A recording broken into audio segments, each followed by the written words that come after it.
Senhores colegas, público que nos assiste, subo hoje nessa tribuna, senhor presidente, com uma das atribuições mais importantes, talvez, que pudesse passar pelo nosso cargo. Confesso que é a primeira vez que tenho oportunidade de passar por esse processo de indicação de um membro conselheiro de um órgão auxiliar da nossa casa. Fui buscar, senhor presidente e demais colegas parlamentares, a criação, a origem e a função dessa Corte Constitucional importante, e pude, senhor presidente, me lembrar de um movimento que surgiu no Mato Grosso do Sul, inicialmente chamado Chega de Impostos, e depois essa bandeira que carrega o nome de um partido português, o qual Rui Barbosa se inspirou na Europa e trouxe para o Brasil através do decreto 966-A, que criou o Tribunal de Contas no país em 1890, o Tribunal de Contas da União. Mas esse movimento, o qual participei, senhor presidente, na época longe de pensar que estaria aqui nessa tribuna, nós fizemos uma vigília e acendemos velas frente ao Tribunal de Contas da União, seção, unidade aqui de Campo Grande, acreditando, clamando para que aquela corte exercesse as suas funções e prerrogativas. Na inocência que um acadêmico de direito pudesse ter ali nos acompanhando, os advogados, não imaginava, senhor presidente, que o processo poderia ser tão truculento e viciado no caminho. A nossa Constituição Estadual previu, senhor presidente, alguns requisitos: notório saber, reputação ilibada, idoneidade moral. E quando a gente diz reputação ilibada, não é simplesmente boa reputação, boa experiência, é ilibada, é ao máximo, senhor presidente. Eu estou dizendo isso, senhor presidente, porque eu não estou tratando aqui, e não quero criticar uma escolha que quase a unanimidade dos colegas fizeram. Eu quero criticar, senhor presidente, a forma que os colegas fizeram, a rapidez, a velocidade, a ausência, senhor presidente, de uma sabatina que a gente vê em outros órgãos legislativos, arguindo, questionando, interpelando, verificando, checando os documentos, os compromissos, para que, senhor presidente, nós não dependamos, no futuro, de ficar em vigília para que um órgão tenha a atuação que a gente acredite que ele deva ter. E digo isso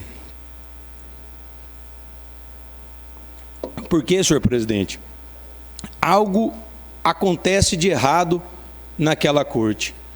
E não é problema da pessoa que está sendo indicada agora. Senhor presidente, é problema do processo, é uma falha das nossas instituições. Basta nós lembrarmos, e não foi há pouco tempo, vem de muito. Nós tivemos uma decisão que afastou 3 conselheiros daquela corte e que não resolveram ainda as questões. Nós tivemos, senhor presidente, aqui nessa casa, parlamentares que subiram ali naquele microfone de aparte, aqui nessa tribuna, para criticar, senhor presidente, a atuação, discutiu-se afastamento nessa casa, cobrou-se posicionamento, mas o que nós temos que lembrar? Que nessa oportunidade, porque nas outras muito está longe da nossa jurisdição, mas nessa oportunidade é o momento, em votação secreta, de nós exercermos a nossa competência. Aqui sim, hoje nós vamos ter oportunidade, senhor presidente, pelo menos assim que previu inicialmente a nossa Constituição, de exercer aquilo que a sociedade aguarda e espera.